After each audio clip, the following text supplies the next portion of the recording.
দেহ নাপাক হতেই পারে। এটা তো একজন প্রাপ্তবয়স্ক পুরুষ বা নারীর জন্য একটা স্বাভাবিক ব্যাপার। তো সকাল হয়ে গেছে, আবু হুরায়রাকে জিজ্ঞেস করা হলো, হুজুর লোকটা কি এইভাবে রোজা থাকবে না থাকবে না? হযরত আবু হুরায়রা বললেন, ওই কন্ডিশনে রোজা থাকলে ওর রোজা হবে না।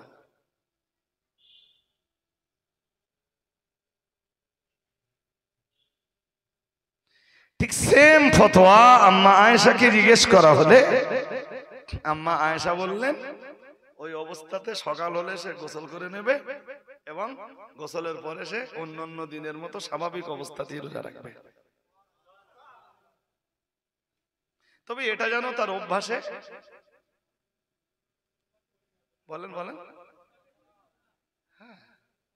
শরীর অসুস্থ, খুব অসুস্থ, আপনি গোসল করতে পারছেন না, মানে এটা কি,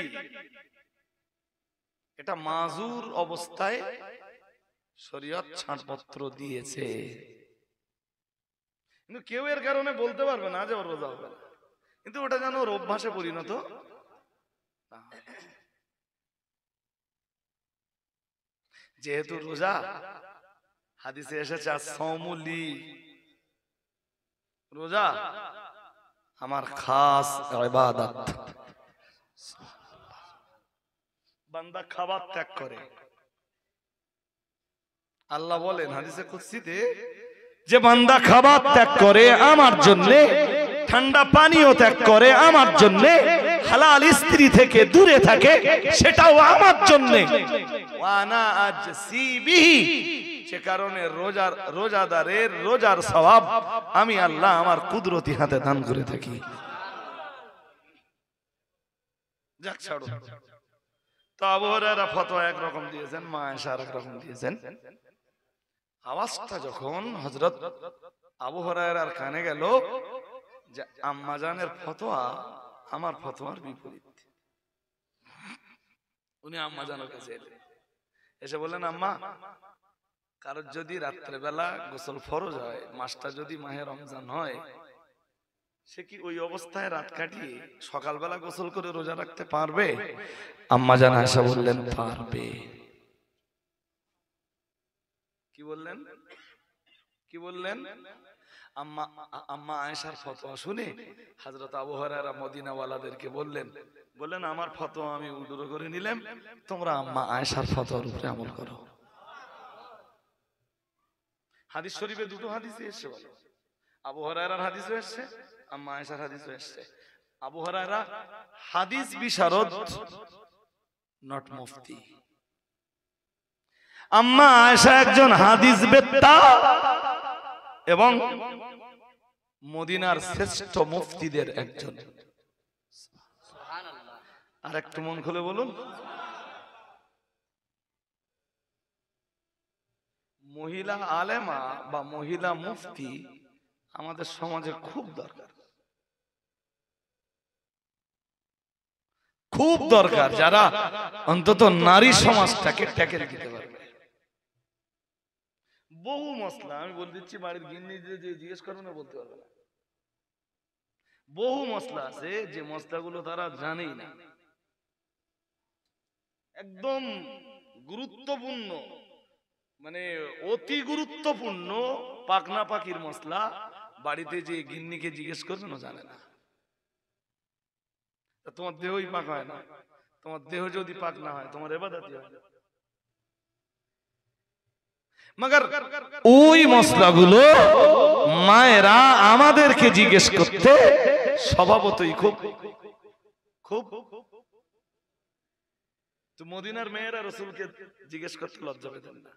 এই জন্য রাসূল একবার বলেছিলেন, খায়রুন নিসা নিসাউল মদিনা, নবীজি বলতেন तमाम পৃথিবীতে যত মেয়েরা আছে সবচাইতে মদিনার মেয়েরা ভালো, কারণ মদিনার মেয়েরা তাদের অজানা জিনিসগুলো তাদের নবীকেও জিজ্ঞেস করতে লজ্জা পায় না। আর এক হাদিসে কি এসেছে জানেন? নবীজি বলেন শিফাউল গাই, এই ছোট ছোট করে হাদিস বলছি না, শুদ্ধ বলবো, সুর সুর, নবীজি বলেন শিফাউল আই, আই শব্দের অর্থ হলো অজ্ঞতা, জাহালাতি, মূর্খতা। নবীজি বললেন মূর্খতার ওষুধ হলো, মূর্খতার নিরাময় হলো আসওয়াল, প্রশ্ন করা, জিজ্ঞাসা করা। তুমি যেটা জানো না জাননেওয়ালা মানুষের কাছে সেটা কি করো?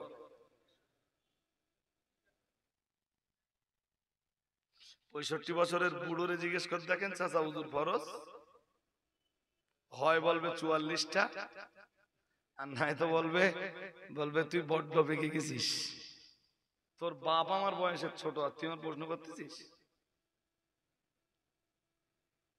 মানে এ সন্ধি শেখার কোন ইচ্ছা, শেখার ইচ্ছা তো রসুলের আগমনের যে কটা কারণ ছিল তার ভিতরের একটা কারণ ওয়ায়ুআল্লিমুহুমুল কিতাব। নবী তো এসেছিলেন পৃথিবীতে মানুষকে শেখাতে। সুবহানাল্লাহ বলবেন তো? বিশ্বের দরবারে দাঁড়িয়ে তিনিই তো বলেছিলেন ইন্নামা বুইসতু মুআল্লিমান, আমাকে পৃথিবীতে পাঠানো হয়েছে শিক্ষক রূপে। সুবহানাল্লাহ। আর একটু মন খুলে বলুন, তো উম্মত যদি তার কাছে নাই শিখবে তাহলে শিক্ষকের কি দাম থাকলে?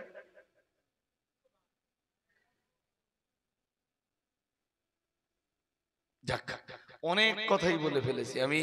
কি কি বলছিলাম মনে আছে? ভুলে গেছেন, প্রসঙ্গটাই হারিয়ে ফেলেছেন আপনারা। মানে কথা বলতে বলতে বলতে বলতে অনেকটা বলে ফেলেছি।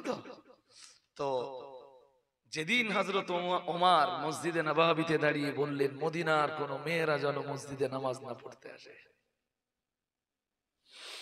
ওই আওয়াজ যখন আম্মা আয়েশার কানে গেল, বুখারীর হাদিসে এসেছে আম্মা আয়েশা বলেছিলেন মেয়েরা যা শুরু করেছে, মেয়েদের যা স্টাইল, মেয়েদের যা কায়দা কানুন, যদি এই যুগে রাসূলুল্লাহ বেঁচে থাকতেন হযরত ওমরের নিষেধ করে দেওয়ার আগেই, অনেক আগেই রাসূলুল্লাহ মেয়েদের মসজিদে আসতে নিষেধ করে দিতেন।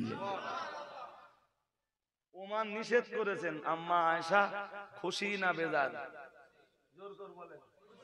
হাদিস আমরা কিভাবে বুঝবো? আয়েশা ওমর যেমন বুঝেছেন সেই রকম না আমাদের মতো? কথা বলে না।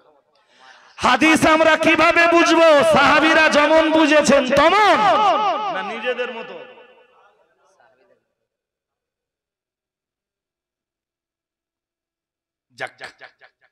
তো আমি বোঝাচ্ছিলাম কি, রাসূলের জামানায় মেয়েরা আসতো। কেন আসতো যদি জিজ্ঞেস করেন, প্রধান কারণ দুটো। প্রথম কারণ মুসলমানরা সংখ্যায় কম, মেয়েরাও মসজিদে আসুক, নামাজ পড়ে বার হলে সংখ্যাটা যেন বেশি দেখায়। দ্বিতীয় কারণ বহু মাসলা মাসাইল আছে যেগুলো ছেলেদেরও দরকার মেয়েদেরও, ওরা বাড়িতে বসে থাকলে রাসূল পাকের কাছ থেকে ওই মাসলাগুলো ওরা পাবে। ওমর বললেন এখন তো মুসলমানদের সংখ্যাও বেড়ে গেছে আর শেখাশেখির ব্যাপারটা অনেকটা, এখন আর মেয়েদের মসজিদে আসার কোনো দরকার। লামাজাবিরা বললেন না, রাসূলের জামানায় যখন যেত আমরা এই জায়গায় ওমরকে নেব না, আমরা রাসূলকে নেব।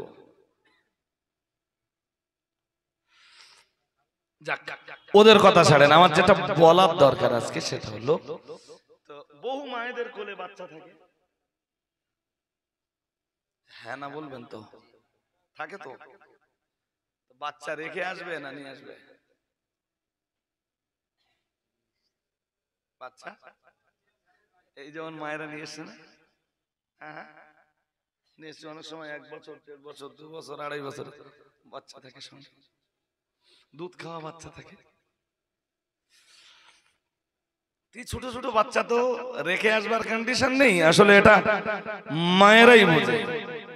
যে সমস্ত মায়েদের বাচ্চারা দুধ পান করে, মায়েরা বাচ্চাদেরকে দেখে যদি ডাক্তারের কাছে যায়, বাচ্চারও জাহান জ্বালা করে আর মায়েরও খুব কষ্ট হয়। দুজন আসবে তো টাস্টি দেন না, যদি ভবিষ্যতে হুজুর হয় আল্লাহ কবুল করেন, বলেন আমিন, বলেন না আমিন। আমি আমার ছেলে যখন ছোট তখন এসে দেখতাম ওই স্টেজে উঠে বসে আছে, টুপি টাপ্পা পরে। আমার দেখে মনে হতো যে তুই কি তোর আব্বুর জায়গায় এক্ষুনি দখল করবি। তো ইনশাল্লাহ দোয়া করেন, আল্লাহ যদি কবুল করেন, আমার তো বিশ্বাস আছে ওর বাবার নাম ভাঙিয়ে খাওয়া ওর লাগবে না। ও কোনোদিন এসে বলবে না যে আমার আব্বা অমুক। বাবার নাম ভাঙিয়ে দাদার নাম ভাঙিয়ে খাওয়া ভালো জিনিস না তো। যাক, আমি বক্তব্য এই প্রসঙ্গে রাখছি না। তো মদিনার মায়েরা যখন আসতো, মায়েদের সঙ্গে ছোট ছোট বাচ্চারাও আসতো। মা তো বাচ্চা রেখে আসতে পারে না। আল্লাহ পাকের নবী অন্যান্য দিনের মতো সেদিনও মসজিদে নববীর ইমামতিত্বের জায়গায় দাঁড়িয়ে আল্লাহু আকবার বলে তাকবীরে তাহরিমা বেঁধেছেন, নামাজ স্টার্ট করেছেন। এবং সচরাচর রাসূলুল্লাহর নামাজ হতো লম্বা সময়ের। আমরা যেমন নামাজে দাঁড়ালে পৃথিবীর সমস্ত ব্যস্ততা তাড়া করে, সমস্ত ব্যস্ততা, ভুল বলছি নাকি? জোহরের নামাজ পড়তে দাঁড়ানো ভাই গিন্নির বললে তুমি ভাত খোলো, মানে ওর মন নামাজে না ভাতে। জোর করে বলেন, খুব যদি খিদে লাগে দেখবেন যে ভাতের দিকে মন যাচ্ছে, সেদিন ভাত খেয়ে জোর করবেন। হ্যাঁ, ভাত খেয়ে কি করবেন? তো খুব খিদে লেগেছে, হাড়িতে মন থাকবে না, স্বাভাবিক জিনিস তো। রাসূলের সাহাবীরা অধিকাংশরাই এশার নামাজ পড়তেন রাতের খাবার খেয়ে। কোন খাবার? জোর করে বলেন। এত রাতের খাবার খেয়ে এশার নামাজ পড়তেছ মানে কি? মাগরিব উতলা দিতেছে না, খাবার খেয়ে নিচ্ছে। আমরা খাবার খাই কখন? 12টায়, রোগ পীড়া ছাড়ে। বুঝতে পারেননি? বলেছি রোগ ব্যায়াম ছাড়াই ওই ভাত খেয়ে সাহাবারা ইবাদতে দাঁড়িয়ে থাকবে, রুকু করবে, সাজদা দেবে, যখন শোবে প্রায় ক্লিয়ার। আর আপনি এই এদিক সেদিক ঘুরিয়ে টাস খেলা বন্ধুগুলো টাস খেলে বাড়ি এসে ভাত খেয়ে শোবে 2টোর সময়, সকালবেলা উঠবে 7টার সময়, উঠে দেখবে পেট দম দিচ্ছে, ওষুধ খা। আল্লাহ পাকের নবী সালাতে দাঁড়ালেন, প্রিয় নবী মুহাম্মদুর রাসূলুল্লাহ সাল্লাল্লাহু আলাইহি ওয়াসাল্লাম। নবী আমার সিদ্ধান্ত নিলেন, যেমন লম্বা সময় ধরে নামাজে তিনি কিরাত পড়েন, লম্বা সময় ধরে যেমন তিনি নামাজ আদায় করেন, ঠিক ওইভাবেই তিনি নামাজ আদায় করবেন। দয়ার নবী মুহাম্মদুর রাসূলুল্লাহ সাল্লাল্লাহু আলাইহি ওয়াসাল্লাম কিরাত পড়া শুরু করলেন, কিন্তু সেদিন নামাজটা লম্বা না করে খুব সংক্ষিপ্ত করে রাসূল নামাজ শেষ করে দিলেন। কোন দিন এমনটা ঘটেনি, রাসূল কখনোই এমনটা করেননি। আজকে যেমনটা করলেন, মানে শর্ট টাইমে সালাত কমপ্লিট। যেই নামাজ শেষ করেছেন, আল্লাহ পাকের নবী সাহাবীরা জিজ্ঞেস করলেন, ইয়া রাসূলুল্লাহ, ইয়া হাবিবাল্লাহ, হুজুর এত সংক্ষিপ্ত সময়ে আপনি নামাজ শেষ করলেন কেন? দয়ার নবী মুহাম্মদুর রাসূলুল্লাহ সাল্লাল্লাহু আলাইহি ওয়াসাল্লাম আল্লাহ পাকের নবী বললেন, ও আমার সাহাবীরা, বলে রাখো, অন্যান্য দিনের মতো আজও আমি সালাতে দাঁড়ালাম, নামাজে দাঁড়ালাম। আমার ইচ্ছা ছিল অন্যান্য দিনের মতো আমি রাসূলুল্লাহ আজও সালাতটা লম্বা করব, কিন্তু হঠাৎ আমি ফাসমাউ বুকা আসবি, আমি মুহাম্মদুর রাসূলুল্লাহ সাল্লাল্লাহু আলাইহি ওয়াসাল্লাম হঠাৎ আমি একটা বাচ্চার কান্নার আওয়াজ শুনতে পেলাম। একটা বাচ্চার কান্নার আওয়াজ যখন আমার কানে লাগলো, আমি তখন সিদ্ধান্ত নিলাম যে কোনো মায়ের সঙ্গে, মানে মায়ের সঙ্গে বাচ্চা এসেছে, বাচ্চাটা কান্না কাটা করছে, আমার সালাত যত লম্বা হবে বাচ্চাটার কান্নার পরিমাণ তত বাড়বে, তাতে মাও কষ্ট পাবে, বাচ্চাটাও কষ্ট পাবে। আমি মুহাম্মাদুর রাসূলুল্লাহ সাল্লাল্লাহু আলাইহি ওয়াসাল্লাম, আমার আগমন তো পৃথিবীতে কাউকে কষ্ট দেওয়ার জন্য নয়।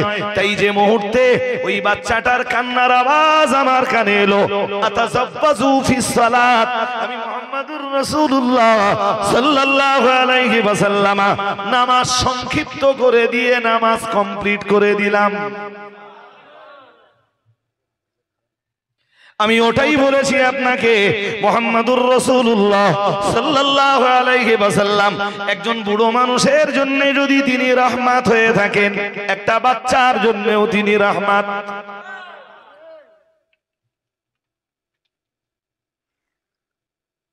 এই যে বলছি এই গল্প নয়, বলো বুখারী শরীফের হাদিস। এই জন্য এর থেকে মশলা, কোন মহিলার বাচ্চা যদি কাঁদে ও নামাজ লম্বা করবে না। শুনছেন নাকি? না মনস্ক আছেন? কোন মহিলার বাচ্চা যদি কাঁদে সে নামাজ, যদি না কাঁদে একটা করে আয়াত বেশি পড়লে, একটা করে আয়াত বেশি পড়বেন, একটা করে উঠদানের সওয়াব হবে। কথা বোঝেননি বোধহয়? বুঝেছেন কি বলেছি বলেন দিন? যদি কেউ প্রথম রাকাতে তাব্বাত ইয়াদা আবি লাহাবি ওয়া তাব পড়ে, দ্বিতীয় রাকাতে এসে ধরুন ফরজ নামাজ পড়ছে ফজরের, দ্বিতীয় রাকাতে এসে সূরা ইখলাস পড়লে ওর নামাজ হয়ে যাবে। আর একটা লোক প্রথম রাকাতে সূরা মুজাম্মিল পড়লে আর দ্বিতীয় রাকাতে এসে সূরা আলা পড়লে, দুজনের নামাজের তফাৎ কি? এরও নামাজ হবে, ওরও নামাজ হবে, কিন্তু ও যত আয়াত বেশি পড়েছে প্রত্যেকটা আয়াত পড়ার বিনিময়ে আল্লাহ ওর আমলনামায় একটা করে উট দান করার সওয়াব লিখে দেবে।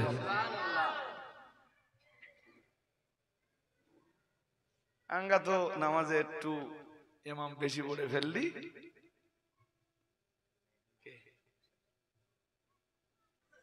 ইমাম যদি 15 মিনিট লাগায় এশার নামাজ, কত? ফজরের নামাজ যদি 22 মিনিট লাগায় দু রাকাতে, রাজি আছেন?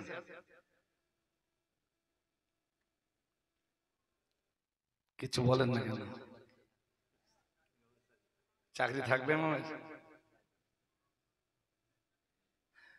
জুমার নামাজে এই লম্বা সময় ধরে খুতবা, এতটা নামাজ, এই জন্য ফরজ নামাজের কেরাত খুব বেশি বড় যেন না হয়, ঠিক আছে? এশার নামাজের কেরাত তো বড় হবে, ফজরের নামাজের কেরাত।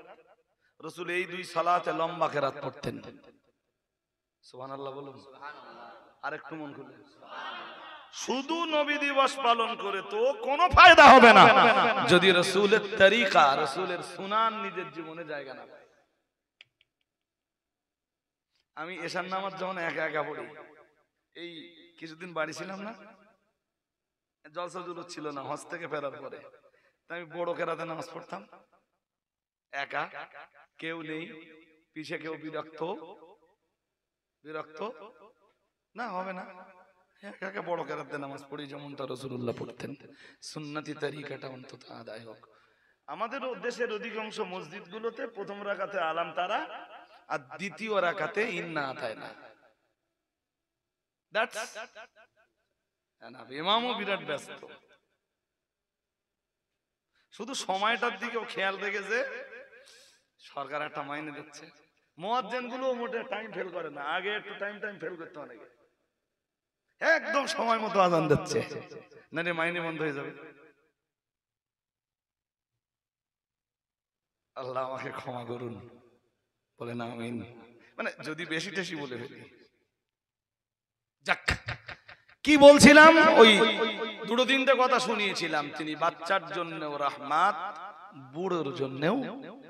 বুখারীর আরেক হাদিসে এসেছে, কি চ্যাম্পিয়ন হাদিস, রাসূল পাক একদিন সালাতে গেছেন, সালাতে দাঁড়িয়েছেন, সাজদায় গেছেন, সাজদায় যে মানে প্রত্যেক রাকাতে দুই সাজদার প্রথম সাজদা যে রাসূলুল্লাহ স্বাভাবিক সাজদাটাই করেছেন।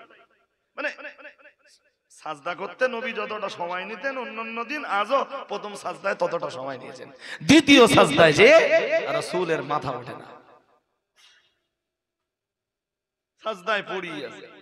ইমাম যদি মাথা না তুলে মুসল্লিতে তুলতে পারবে? কথা হয় না।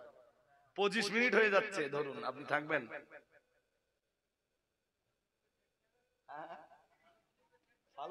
না মাথা উঁচু করে দেখে নেবে হুজুর কি করতে, হুজুর কি ঘুম গিয়ে গেল নাকি? হ্যাঁ, আল্লাহ পাকের নবী সাহাবীরাও সাজদায় পড়ে রয়েছেন।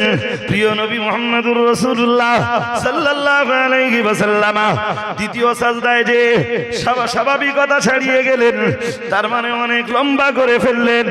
ও ভাইরা আমার, এরপরে রাসূলুল্লাহ সিগন্যাল দিলেন, আল্লাহু আকবার বলে সাজদা থেকে মাথা উত্তোলন করলেন। সাহাবীরাও মাথা উত্তোলন করলেন, বাকি সালাত কমপ্লিট করে ফেললেন। যেই না রাসূলুল্লাহ সাজদা থেকে মাথা উত্তোলন করলেন, নামাজ কমপ্লিট করে ফেললেন। সাহাবারা জিজ্ঞাসা করলেন, ইয়া রাসূলুল্লাহ, ইয়া হাবিবাল্লাহ, হুজুর প্রতিদিন আপনি স্বাভাবিক একটা নিয়মে সালাত আদায় করেন, হুজুর আজকের প্রথম রাকাতের প্রথম সাজদায় যে হুজুর স্বাভাবিকতা বহাল রাখলেন, দ্বিতীয় রাকাতে যে এত লম্বা সময় ধরে আপনি সাজদা করলেন কেন? হুজুর আজকে নামাজের ভিতরে নতুন কোনো ঘটনা ঘটলো নাকি?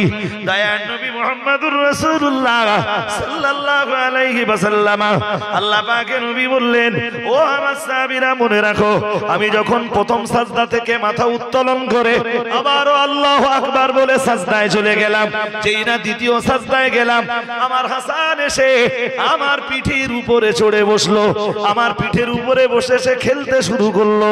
আরো যতক্ষণ আমার পিঠে বসে খেলেছে, আমি মুহাম্মদুর রাসূলুল্লাহ সাল্লাল্লাহু আলাইহি ওয়াসাল্লাম ওর কোনো ডিস্টার্ব হতে দেব না বলে আমি ততক্ষণ সাজদায় পড়েছিলাম।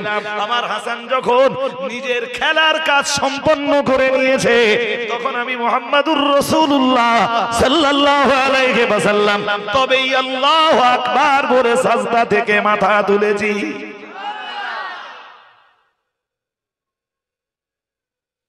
এটা বাচ্চাদের প্রতি রাসূল পাকের সহানুভূতি।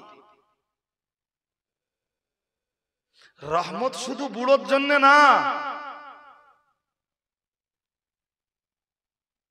যুদ্ধের ময়দানে নেমে রাসূল বলতেন বিরক্ত হচ্ছেন আপনারা নাকি? হ্যাঁ, বিরক্ত মানে আওয়াজ বুঝে বুঝে শুনতে গেলে তো সময় যায়। জি, যুদ্ধের ময়দানে নেমে রাসূল বলতেন, হাদিসে এসেছে উজিদাত ইমরাতুন, যুদ্ধের ময়দানে একবার পাওয়া গেল একজন মহিলাকে। কি অবস্থায়? মাকতুলা, মানে নিহত অবস্থায়। যুদ্ধের ময়দানে একবার দেখা গেল একটা মহিলার লাশ পড়ে আছে। যুদ্ধ মদ্দায় হয় না, মেয়েরা যুদ্ধে আসে। কথা বলে না, যুদ্ধ মদ্দায় হবে তো? হ্যাঁ না বলবেন তো? যুদ্ধ মদ্দায় হবে তো? হ্যাঁ, তো মেয়ে ছেলের লাশ পড়ে আছে এবং সে মহিলা বেধর্মী।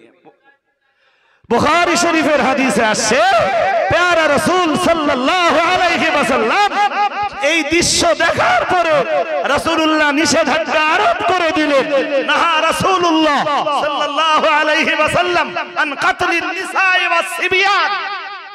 রাসূল বললেন যুদ্ধ হবে পুরুষে পুরুষে, কোন মহিলাকে তোমরা আঘাত করবা না। সুবহানাল্লাহ। আর একটু মন খুলে বলো, বাচ্চা যদি ধরা পড়ে আঘাত করবা না। শিশুদের প্রতি দয়া পরবশ। কাদের প্রতি? জোর করে বলেন, কাদের উপরে? এই জন্য মসজিদে বাচ্চা কাচ্চা এলে নাক ছিটকাবেন না। অনেকে মসজিদে বাচ্চারা এলে বড্ড এইরকম ওয়াজ নসিহতের মজলিসে এলে বাচ্চারা এলে এক জায়গায় বসতে দেবেন না, দিলে ওরা কি করবে, গোলমাল পাকিয়ে মজলিসটা নষ্ট করে দেবে, ওদের ভাগ করে বসিয়ে দিতে হবে। মাঝখানে মাঝখানে একজন, মানে প্রত্যেকের সাথে প্রত্যেকের সম্পর্ক হলো ডিটাচ। কথা বুঝতে পারেননি? এন একটা দিলেন, এন একটা দিলেন, ওরা কথা বলার কোনো সুযোগ। আর নামাজে মসজিদে ওদেরকে আরো প্রাধান্য দেন, ওদেরকে আসবার জন্য উদ্বুদ্ধ করুন। পারলে পকেটে করে লজেস টজেস নিয়ে যান, যারা আসতে ওদের লজেস দেন, ওরা যেন রোজ আসে।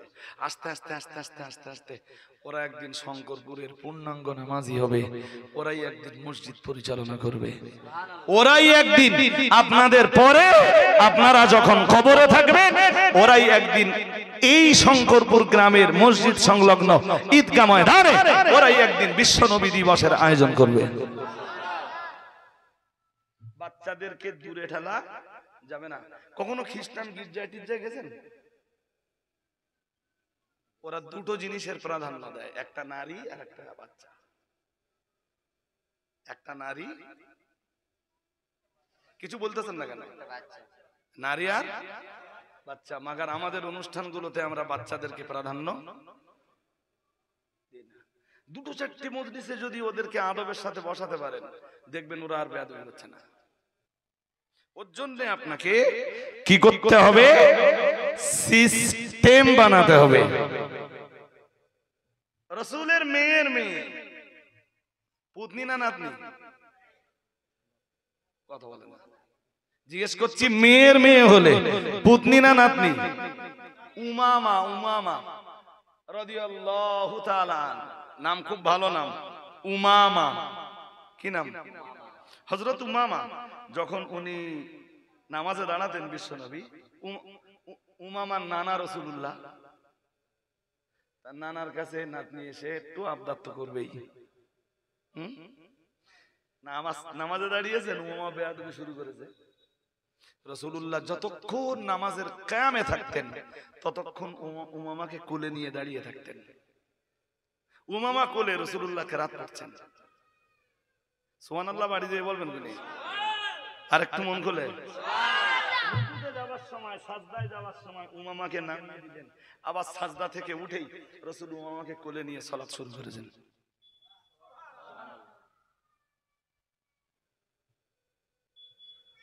বাচ্চাদের জন্যও তিনি রাহমাত। আমি শুরুতে আপনাদেরকে নিয়ে আয়াত পড়িয়েছিলাম, মহান আল্লাহ জানিয়েছেন, লাকাদ মান্নাল্লাহু আলাল মুমিনিনা ইদ বাআসা ফীহিম রাসূলাম মিনহুম ইদ বাআসা ফীহিম রাসূলাম মিন আনফুসিহিম। মহান আল্লাহ জানিয়েছেন, নিশ্চয়ই তিনি ঈমানদারদের উপরে রহমত নাযিল করেছেন।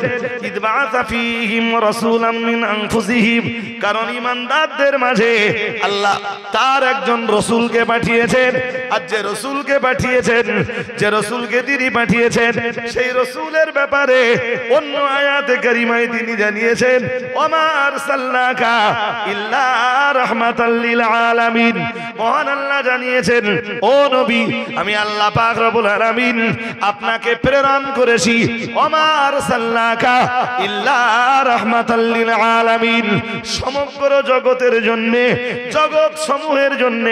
যতগুলো জগৎ রয়েছে, যতগুলো জগৎ আমি আল্লাহ সৃষ্টি করেছি, যতগুলো জগতের আমি আল্লাহ লালন পালন করি, ততগুলো জগতের জন্য নবী আমি আল্লাহ আপনাকে রাহমাত রূপে পাঠিয়েছি। আরেকটু মন খুলে বলেন। এই জন্য এই যে নবীর উপরে ঈমান আনার যে গল্পটা আছে, এসব কথা না একটার সাথে আর একটা গভীর সম্পর্ক রাখে। কিভাবে সম্পর্ক রাখে একটু ভাবেন। ঈমান তো নবীর উপরে আনতে হবে।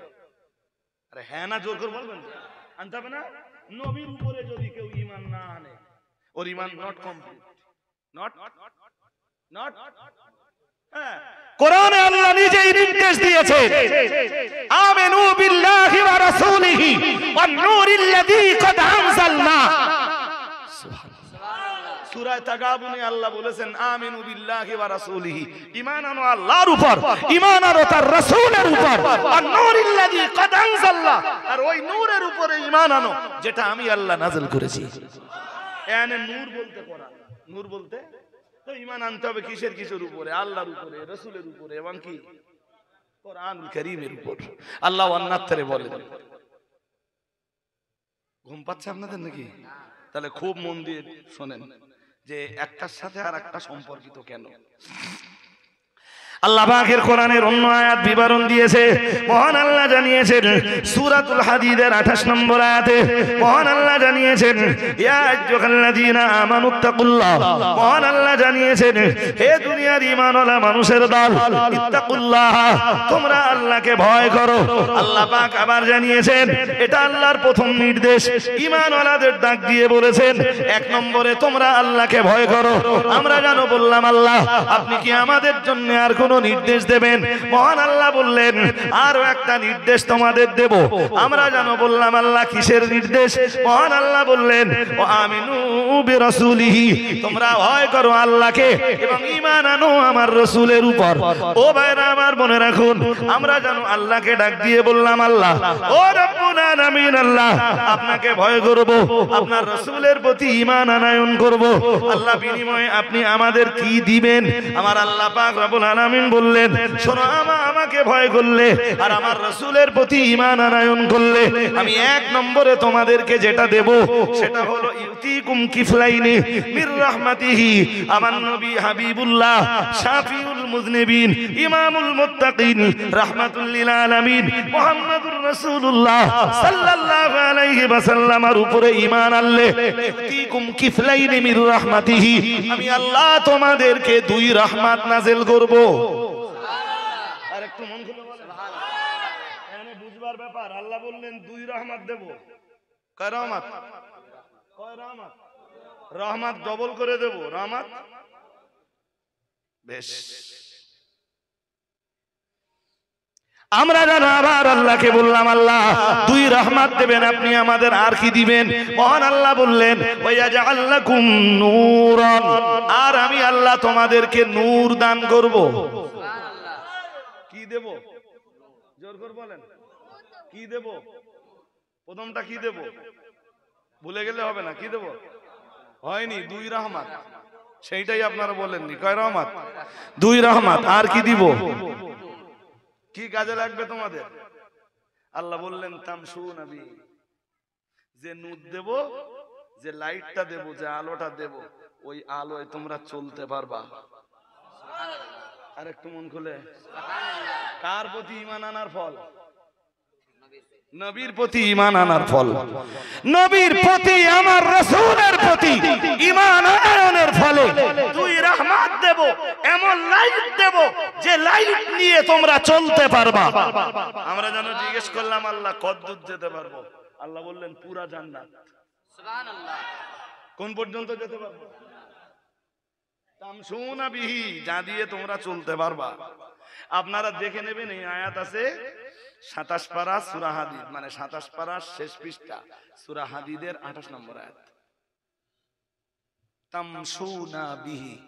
আমরা বললাম ঘুম পাচ্ছে নাকি?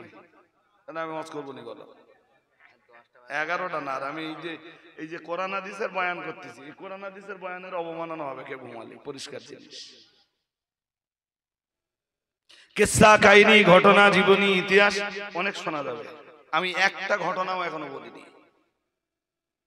যা বলছি চেষ্টা করছি কোরআন হাদিসের মানদণ্ডে 2টো কথা বলার।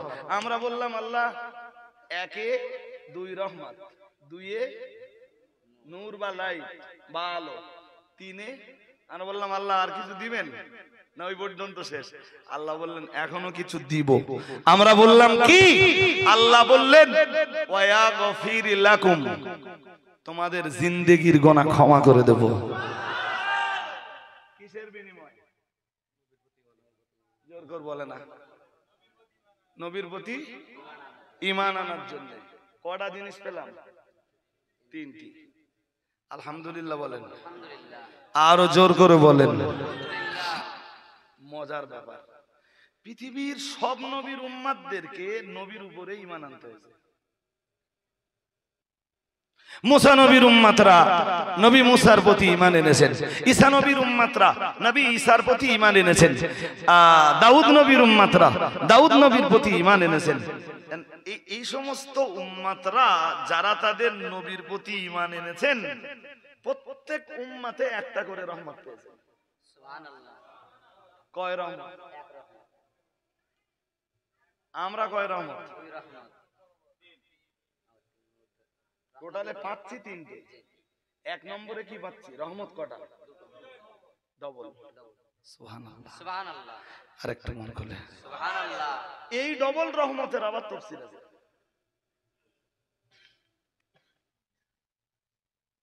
কি আছে? কথা বলে না। কি আছে? খুব দুরন্ত তাফসীর আছে।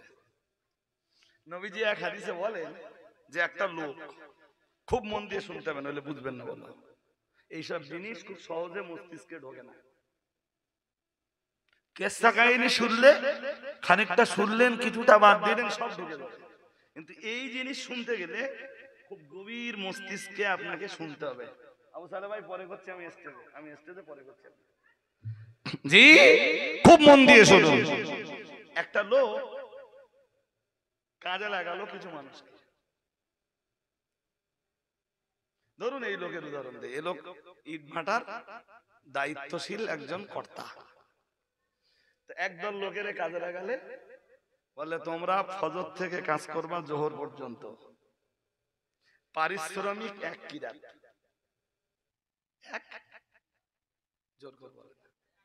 পারিশ্রমিক 1 কিরাত।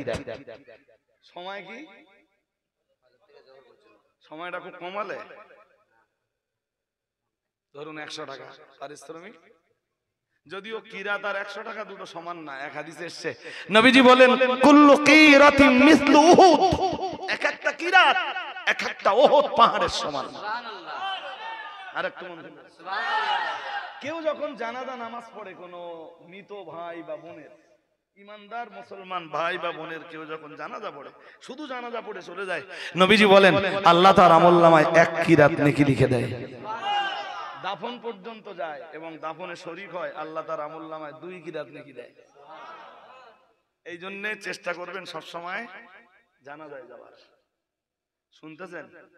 এবং এই যুবকেরা যেটা করে না, যেটা দেখেছি আমি জানাজায় যে যখন পিছনের দিকে দিকে দাঁড়ায় অন্যান্য হুজুরা দোয়াদানি করে, তখন আমরা তো সব জায়গায় চান্স পাইনি দোয়া করার। অনেক যোগ্য বিজ্ঞ ব্যক্তিরা যখন থাকে, তারা সামনে থাকে, তখন দেখি যে যুবক ওর মানে জানাজায় গেছে, নামাজ পড়ে কবরের ধারে গেছে, সেখানে গুতুগুতি করতে যায়। মানে এই যে একটা মানুষ মরে গেছে, তারে কবরে যাচ্ছে, তা তোরও তো এই কবরে একদিন আসতে হবে, ও আনে যেও ভয় লাগে না। মানে সুম্মা কাসাত কুলুবুকুম মিন বাদি যালিক ফাহিয়া কাল হিজারা আও আশাদ্দু কাসওয়া। আল্লাহ বলেন ওদের অন্তর পাথরের চেয়ে শক্ত হয়ে গেছে। কিসের চেয়ে?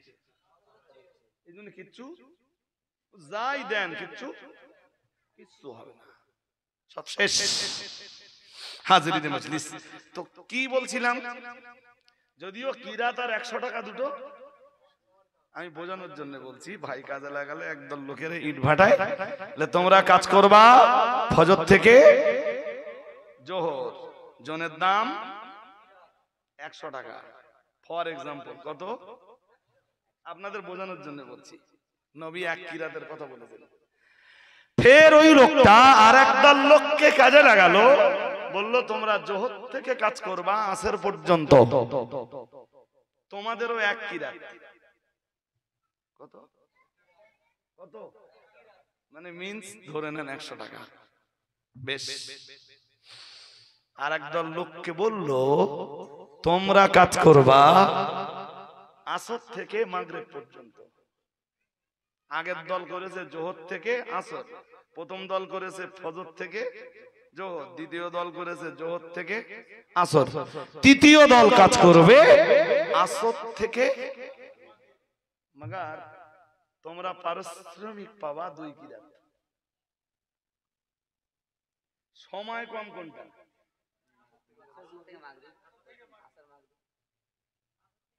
জোর করে বলেন। পারিশ্রমিক বেশি কোনটা? মানে জোনের দাম, যেটা আপনারা বললে সহজ কথায় বলেন, জোনের দাম বেশি কোনটায়? সময়ও মালেও? জোর করে বলেন। এই পর্যন্ত বলার পরে রাসূলুল্লাহ বলেছেন যারা ফজর থেকে জোহর পর্যন্ত কাজ করেছে ওরা ইহুদি। ওরা অনেক সময় ধরে কাজ করেছে, মাল পেয়েছে কম। জানো সাহাবীরা, যারা জোহর থেকে আসর পর্যন্ত করেছে ওরা খ্রিস্টান, ওরাও পারিশ্রমিক পেয়েছে কম। আল্লাহ পাকের নবী বললেন, ও সাহাবীরা মনে রাখো, ও আমার উম্মতিরা মনে রাখো, আমি মুহাম্মদুর রাসূলুল্লাহ সাল্লাল্লাহু আলাইহি ওয়াসাল্লাম, আমি আল্লাহ পাকের নবী বলছি, ওয়া আনতুম তা'মালুনা ইলাল আসরি মিনাল আসরি ইলাল মাগরিবি আও কামা ক্বালা আলাইহিস সালাম। প্রিয় নবী মুহাম্মদুর রাসূলুল্লাহ সাল্লাল্লাহু আলাইহি ওয়াসাল্লাম বললেন, ও সাহাবীরা, ও উম্মতিরা শোনো, তোমরা হলে তারাই যারা কাজ করলে আসর থেকে নিয়ে মাগরিব পর্যন্ত, আর পুরস্কার পারিশ্রমিক জনের দাম পেলে সবার চাইতে বেশি। এটাও তোমাদের নবীর কারণে। কার কারণে? জোর করে বলেন। আগে যে আয়াত পড়েছিলাম কি বলেছিলাম? ইউতিকুম কিফলাইনা মির রাহমাতি, তোমাদের নবীর উপরে ঈমান আনলে পুরস্কার, রহমত। এই হাদিসে ফের তাই সুবুত হয়। এই জন্য দুনিয়ার বরেণ্য মুফাসসির যারা এই আয়াতের তাফসীর করতে যে আবার ওই হাদিসে নিয়ে যান, ये तो মুসলমানদের মাথায় ঢুকবে না। মুসলমানদের মাথায় ঢুকবে কোনটা বলেন দিন? নবী দিবস মানে মা এমনার জীবনী হেঁকে চিল্লে বলতে পারলে বলে হুজুর ঠিক ওয়াজ করে গেছে। মুসলমানরা তাদের নবী জানে না, নবীর উপরে ঈমান আনতে হয় কি করে সেও জানে না। এসব কিচ্ছু দরকার নেই, দরকার একটু কিসসা, কাহিনী, ঘটনা, জীবনী, ইতিহাস। तमाम দুনিয়ার নবী রাসূলদের উম্মতরা তাদের নবীর প্রতি ঈমান এনেছেন, রাসূলের প্রতি ঈমান এনেছেন। বিনিময়ে মহান আল্লাহ একটা করে রহমত দিয়েছেন। আদম নবীর উম্মতরা নবী আদমের প্রতি ঈমান এনেছেন, বিনিময়ে মহান আল্লাহ এক রহমত নাযিল করেছেন। নূহ নবীর উম্মতরা তাদের নবীর প্রতি ঈমান এনেছেন, বিনিময়ে তারা এক রহমত পেয়েছেন। মূসা নবীর উম্মতরা তাদের নবীর উপরে ঈমান এনেছেন, বিনিময়ে এক রহমত পেয়েছেন। ইব্রাহিম নবীর উম্মতরা তাদের নবী ইব্রাহিমের প্রতি ঈমান এনেছেন, বিনিময়ে এক রহমত আল্লাহ তাদের প্রতি নাযিল করেছেন। নবী দাউদ আলাইহিস সালাম অথবা সুলাইমান আলাইহিস সালামের উম্মতরা তাদের নবীর প্রতি ঈমান এনেছেন, বিনিময়ে মহান আল্লাহ এক এক রহমত তাদের প্রতি নাযিল করেছেন। হযরত লূত আলাইহিস সালাম কিংবা আইয়ুব অথবা ইউনূস আলাইহিস সালাম তাদের উম্মতরা তাদের নবীর উপর ঈমান এনেছেন, ঈমান আনার বিনিময়ে মহান আল্লাহ তাদের প্রতি এক এক রহমত নাযিল করেছেন। কিন্তু মহান আল্লাহ উম্মতি মুহাম্মাদীকে মেসেজ পাঠিয়েছেন, আমিনু বিল্লাহ, তোমরা আমার মানে মহান আল্লাহ মেসেজ পাঠিয়েছেন, আমিনু বিরাসূলি, তোমরা আমার রাসূলের প্রতি ঈমান আনো। মুহাম্মদুর রাসূলুল্লাহ সাল্লাল্লাহু আলাইহি ওয়াসাল্লামের প্রতি ঈমান আনো। আমরা বললাম আল্লাহ কি দিবেন আপনি? মহান আল্লাহ যেন বললেন तमाम দুনিয়ার নবী রাসূলদের উম্মতদেরকে তাদের নবীর প্রতি ঈমান আনার কারণে এক একটা রহমত নাযিল করেছি। আর তোমরা আমার আখিরি নবী মুহাম্মদুর রাসূলুল্লাহ সাল্লাল্লাহু আলাইহি ওয়াসাল্লামের প্রতি ঈমান আনলে তোমাদেরকে আমি দুই রহমত নাযিল করব। এক রহমত তোমরা পাবে ঈমান আনার কারণে, আর এক রহমত তোমাদের নসিবে জুটবে রহমতের নবীর কারণে। কিসের কারণে? আবার বলে নবীর কারণে, রহমতের নবীর কারণে। পৃথিবীতে তোমাদের আগে যত নবী যত রাসূলকে পাঠিয়েছি কারণ লাকাব তো রাহমাতুল লিল আলামিন ছিল না। পৃথিবীর কোন উম্মত তো রাহমাতুল লিল আলামিনের প্রতি ঈমান আনেনি। তোমরা ঈমান আনছো রাহমাতুল লিল আলামিনের কারণে, তাই ঈমান আনার কারণে এক রহমত, আর রহমতের নবীর উপরে ঈমান আনার কারণে আর এক রহমত। কথা ক্লিয়ার না নট ক্লিয়ার? জোর করে বলেন। যদিও ওই আয়াতের আরো তাফসীর আছে, ওই আয়াতের এক তাফসীর না, আরো তাফসীর আছে। মগর ঈমান আনবো কেসা? সবাই বলে মুহাম্মাদুর রাসূলুল্লাহ সাল্লাল্লাহু, দ্যাটস এনাফ। দ্যাটস, আমি এক হাদিস পড়ি এবার, মুসলিমের হাদিস, খুব গাঢ় মনে শুনতে হবে, বেগার সময় নিচ্ছি না। হাদিস শরীফ বিবরণ দিয়েছে প্রিয় নবী মুহাম্মদুর রাসূলুল্লাহ সাল্লাল্লাহু আলাইহি ওয়াসাল্লাম, আমার আল্লাহর নবী জানিয়ে দিয়েছেন, মান শাহিদা আল্লা ইলাহা ইল্লাল্লাহ ওয়া আন্না মুহাম্মাদার রাসূলুল্লাহ সাল্লাল্লাহু আলাইহি ওয়াসাল্লাম হারামাল্লাহু আলাইহিন নার ও কামা ক্বালা আলাইহিস সালাম। প্রিয় নবী মুহাম্মদুর রাসূলুল্লাহ সাল্লাল্লাহু আলাইহি ওয়াসাল্লাম নবী আমার জানিয়ে দিয়েছেন, ও আমার সাহাবীরা মনে রাখো, আমি মুহাম্মদুর রাসূলুল্লাহ সাল্লাল্লাহু আলাইহি ওয়াসাল্লাম বলছি, মান শাহিদা আল্লা ইলাহা ইল্লাল্লাহ, যে লোকটা সাক্ষ্য দেবে লা ইলাহা ইল্লাল্লাহ, আল্লাহ ছাড়া কোনো উপাস্য নেই, প্রকৃত কোনো মাবুদ নেই আল্লাহ ব্যতীত, এরপরে যে লোকটা বলবে আন্না মুহাম্মাদার রাসূলুল্লাহ সাল্লাল্লাহু আলাইহি ওয়াসাল্লাম, এরপরে যে লোকটা বলবে নিশ্চয়ই মুহাম্মদ সাল্লাল্লাহু আলাইহি ওয়াসাল্লাম আল্লাহর রাসূল, হারামাল্লাহু আলাইহিন নার, মহান আল্লাহ জাহান্নামের আগুন তার জন্য হারাম করে দিবেন। আর একটু মন খুলে বলেন। সহিহ মুসলিমের সহিহ সনদে বর্ণিত হাদিস, অনেক হাদিস আছে এই জাতীয়, আমি সবচাইতে বেছে বেছে বেছে বেছে অনেকগুলো হাদিস পড়ে জনগণের বুঝবার সুবিধার্থে এই হাদিসটাকে বেছে নিয়েছি। নবীর প্রতি ঈমানের ব্যাপারে বহু হাদিস আছে, আমার মুসলিম পড়ে যত হাদিস আছে এবং বুখারী পড়ে আল ঈমানু বিন নবীর উপরে যত হাদিস আছে, এই হাদিসটা সবচাইতে সহজ মনে হয়েছে। যে বলবে, যে ব্যক্তি সাক্ষ্য দেবে আল্লাহ ছাড়া কোনো উপাস্য নাই, আর মুহাম্মদ সাল্লাল্লাহু আলাইহি ওয়াসাল্লাম, নিশ্চয়ই মুহাম্মদ সাল্লাল্লাহু আল্লাহর। এখানে একটা মজার ব্যাপার শুনতে হবে, আপনারা শুনবেন, বেনেল লাগবে বলো, এমনি এমনি হবে না বলো, এমনি মাথায় ঢুকবে না বলো। এই যতটা ভেবেছি আমি, আপনাদেরও ভাবা লাগবে, যতটা ভেবেছেন কেতাবলা, আর আমারও এমনি এমনি পড়ে হয়নি, ওতে আমারও ভাবতে হয়েছে, তারপরে বুঝেছি। জি, নূহ আলাইহিস সালামকে আল্লাহ রাসূল বানিয়েছেন। কোন নবী? জোর করে বলে না। নূহ নবীকে কি বানিয়েছেন? নবী আর রাসূল এক, রাসূলই নবী, বাট সব নবী রাসূল নয়। রাসূল যারা তারা প্রত্যেকেই নবী, প্রত্যেকেই নবী, কিন্তু সব নবীতে রাসূল নয়। তা নূহ নবীকে আল্লাহ যখন রাসূল বানালেন, নূহ আলাইহিস সালামের তো ব্যাপক প্রচেষ্টা ছিল, ব্যাপক।